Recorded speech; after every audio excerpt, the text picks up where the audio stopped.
예전보다 많이 피곤하고 감정 기복이 커진 것 같은데 딱히 원인은 잘 모르시겠다고요? 혹시 갑상선 문제는 아닌지 반드시 의심해 보셔야 합니다.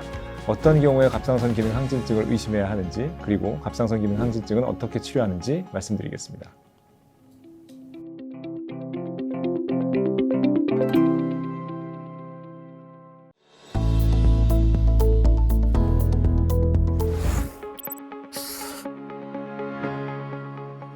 갑상선 기능 항진증은 갑상선 호르몬이 지나치게 많이 만들어지는 증상을 말합니다. 갑상선에서 만들어지는 갑상선 호르몬은 몸 전체에 작용해서 심박수, 소화, 신체 온도 등의 신진대사 속도를 조절하는 역할을 하기 때문에 많이 분비될수록 신진대사의 속도가 빨라지는데요. 그래서 갑상선 기능 항진증으로 인해 갑상선 호르몬 분비가 많아지면 조금만 움직여도, 심지어 가만히 쉬고만 있어도 내 몸은 마치 마라톤을 뛰는 것 같은 상태가 지속됩니다. 따라서 금방 피로감을 느끼게 되고, 갑상선 기능 항진증을 방치하면 과한 신진대사가 계속되기 때문에 심장이 혹사당해 심부전이 발생할 수 있고, 신진대사율 상승으로 인해 뼈를 생성하는 속도보다 파괴하는 속도가 더 빨라져서 골다공증이 발생할 수 있습니다. 또한 심한 경우 사망률이 50%에 달하는 갑상선 중독 발증이 생기기도 합니다. 갑상선 기능 항진증이 발생하는 원인 중 가장 흔한 것은 그레이브스병입니다. 갑상선 기능 항진증 환자의 약 90% 이상이 이 병에 의해 발생합니다. 그레이브스병은 면역체계에 오류가 생겨 환자 자신의 면역세포가 갑상선을 자극하는 항체를 만들어내 갑상선 호르몬을 과다 분비하게 만드는 질환입니다. 그 외에 갑상선에 발생한 혹이 갑상선 호르몬을 과다 생성해 갑상선 기능 항진증의 원인이 될 수 있지만 그 비율은 적은 편입니다. 많은 분이 갑상선 기능 항진증의 원인이 피로와 스트레스라고 오해하십니다. 갑상선 기능 항진증의 주요 증상이 피로감이라 생기는 오해인 것 같은데요. 스트레스와 피로가 갑상선 기능 항진증의 원인은 아니고 유전적 소인이 있는 사람에 한해 질병 스위치를 켜는 역할을 합니다. 또한 이미 갑상선 기능 항진증이 생긴 사람에게 증상을 악화시킬 수 있는 요인으로 작용하기 때문에 피로와 스트레스가 갑상선 기능 항진증의 원인은 아닐지라도 평소에 잘 관리를 해주시는 것이 좋습니다. 널리 알려진 갑상선 기능 항진증의 대표적인 증상은 피로감 또는 식욕은 그대로인데 몇 달 사이에 5kg 이상의 체중이 주는 것, 쉬고 있는데도 맥박이 분당 90회 이상의 속도로 빠르게 뛰는 것, 열이 오르고 땀이 비 오듯 흐르는 것, 손떨림, 몸이 마비 등입니다. 이외에 갑상선 기능 항진증이 합병증으로 잘 알려진 것이 갑상선 안병증, 즉 안구 돌출이 있습니다. 갑상선을 자극하는 자가항체가 눈 주변의 근육, 연부 조직에 염증을 일으키고 이것이 고착화되면서 변형을 일으키는 것입니다. 안구 뒤 지방 조직이 증식하면서 눈꺼풀이 말려 올라가거나 안구가 나오게 되고, 심해지면 안구 주위 근육에도 영향을 미쳐 사시가 생기기도 합니다.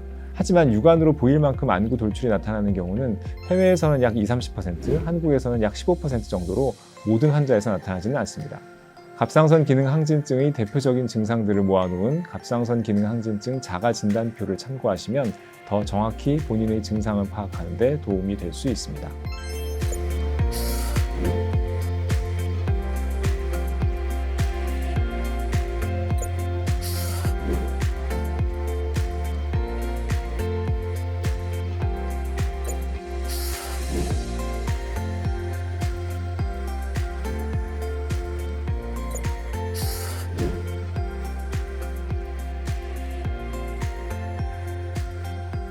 그리고 최근에는 스마트워치 등을 통해 갑상선 기능 항진증을 예측해주는 앱도 있으니 활용해 보시는 것도 좋겠습니다. 갑상선 기능 항진증을 진단받게 되면 환자분의 연령과 성별, 병력을 고려해서 치료를 진행합니다. 첫 번째 치료법은 약물 치료입니다. 항갑상선제 복용을 통해 갑상선 호르몬의 양을 정상 범위로 조절하는 기본적인 치료법입니다. 초반에는 경미한 두드러기나 과민 반응, 그리고 백혈구 수치가 미세하게 감소하는 부작용이 생길 수 있으나 대부분 꾸준히 약을 드시면 호전됩니다. 일반적으로 장기간 복용이 필요하기 때문에 내성이 생기면 어떡하지 걱정하실 수도 있는데, 갑상선 호르몬의 생산 과정 일부만을 억제하기 때문에 내성이 없고 효과 또한 일정하게 나타납니다. 아주 드물게 항갑상선제를 복용하다가 백혈구 수치가 0에 가깝게 떨어지거나 간 수치가 100배 이상 높아져 고열, 황달, 간 기능 부전, 그리고 혈관염 등의 치명적인 결과로 이어지는 경우가 있긴 합니다. 이럴 땐 당장 약을 끊고 응급실로 가셔야 하는데요. 다만 이런 경우는 10,000명 중 3명꼴로 몹시 드물기 때문에 지나친 걱정은 하지 않으셔도 될 것 같습니다. 다만 약물을 써도 갑상선 기능 항진증은 재발하는 경우가 적지 않습니다. 재발률을 최대한 낮추는 방법은 약을 최소 6개월에서 약 1, 2년 정도, 경우에 따라서는 더 길게 쓰는 것입니다. 다만 이렇게 최대한 낮춘 재발률이 약 50%이기 때문에 약을 썼음에도 불구하고 조절이 잘 안 되거나 재발하면 갑상선 제거 수술이나 방사성 요오드 치료 등을 고려하게 됩니다. 두 번째 치료법인 갑상선 제거 수술은 갑상선을 절제해 영구적으로 체내에서 갑상선 호르몬을 생성하지 못하게 하는 것입니다. 빠르게 호르몬 수치를 정상적으로 돌리고 싶은 경우에도 갑상선 제거 수술을 권해드립니다. 갑상선을 제거하고 나면 갑상선에서 나오는 호르몬 자체가 없어지기 때문에 호르몬 약을 지속적으로 복용해야 합니다. 이때 복용하는 호르몬제는 임산부도 복용할 수 있을 만큼 안전한 약입니다. 하지만 의료진이 복약 지시를 무시하고 임의로 과량을 섭취할 경우 갑상선 기능 항진증과 비슷한 증상이 발생할 수도 있으니 반드시 의료진이 복약 지시를 따르셔야 합니다.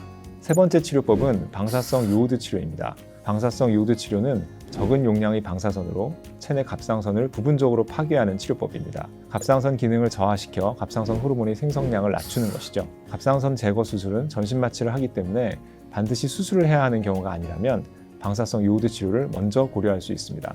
방사성 요오드 치료는 저용량을 사용할지라도 몸 안에 방사선이 들어오는 것이기 때문에 임산부에게는 시행하지 않고 6개월 이내에 임신 예정인 임산부에게도 권하지 않습니다. 더불어 눈이 튀어나오는 증상도 심해질 수 있어 갑상선 암병증이 심한 환자에게도 권유하지 않습니다. 방사성 요오드 치료를 시작하면 6개월 정도 경과를 지켜봅니다. 치료 과정에서 갑상선 기능 저하증이 나타날 수 있는데 적절한 용량의 갑상선 호르몬제를 복용하면 2개월 내에는 대부분의 갑상선 기능 저하증 증상이 사라지게 됩니다. 갑상선 제거 수술이나 방사성 요오드 치료의 경우 신체 일부를 제거한다는 것에 대한 두려움, 그리고 방사능에 대한 부정적인 인식 때문에 부담감을 느끼시는 경우가 많은 것 같습니다. 하지만 두 가지 치료법 모두 많은 사람들이 받고 있는 안전이 보장된 치료이고 갑상선을 제거하고 호르몬 약을 먹는 것 또한 불완전한 갑상선을 유지하는 것보다 호르몬 조절이 쉽기 때문에 건강에 있어 여러모로 유리합니다. 갑상선 호르몬 수치가 정상으로 돌아오면 갑상선 기능 항진증의 증상들도 없어집니다. 가장 궁금해하실 것은 튀어나온 눈이 원상복구되는지 여부일 텐데요. 경미한 갑상선 암병증의 경우 눈이 다시 들어가는 경우가 많고 약 절반 정도의 환자분들은 암병증을 알았었는지 남이 모를 만큼 상당히 호전됩니다. 호전이 다소 더뎌도 안과적 수술로 튀어나온 눈을 다시 들어가게 하는 방법도 있습니다. 최근에는 암병증을 치료하는 주사제도 나왔는데요. 아직 우리나라에서는 사용하지 않지만 미국에서는 상용화되어 사용 중에 있습니다. 갑상선 질환과 관련해 음식, 특히 요오드 식단에 대해 요오드를 많이 먹는 게 좋은지 적게 먹는 게 좋은지 여쭤보십니다. 갑상선 기능 항진증에 국한해 말씀드리자면 요오드와의 연관성은 밝혀진 바가 없습니다. 때문에 요오드 섭취에 대한 가이드라인도 존재하지 않는 게 현실입니다. 갑상선염, 갑상선종 등 기타 갑상선 질환은 요오드 섭취량과 연관이 있다고 밝혀져 있습니다. 한국인의 경우 식단에 이미 요오드가 다량 함유되어 있기 때문에 이를 적게 섭취할 것에 대한 걱정은 하지 않으셔도 좋습니다. 이미 전 세계 평균이 2~3배 정도 요오드를 섭취하고 있기 때문입니다. 다만 요오드를 너무 많이 섭취하는 것은 문제가 됩니다. 그러니 일부러 요오드를 많이 섭취해야겠다는 생각에 미역국이나 김 같은 식품을 더 많이 섭취하실 필요는 전혀 없습니다. 상식적인 선에서 균형 있는 식단을 유지하시면 요오드 때문에 문제가 될 일은 극히 드뭅니다. 갑상선 기능 항진증은 충분히 치료할 수 있는 질환입니다. 설령 갑상선을 제거한다 해도 호르몬 약을 잘 드시면 건강에는 문제가 없으니 너무 걱정하지 말고 의료진의 치료 지시를 잘 따라주시면 감사하겠습니다.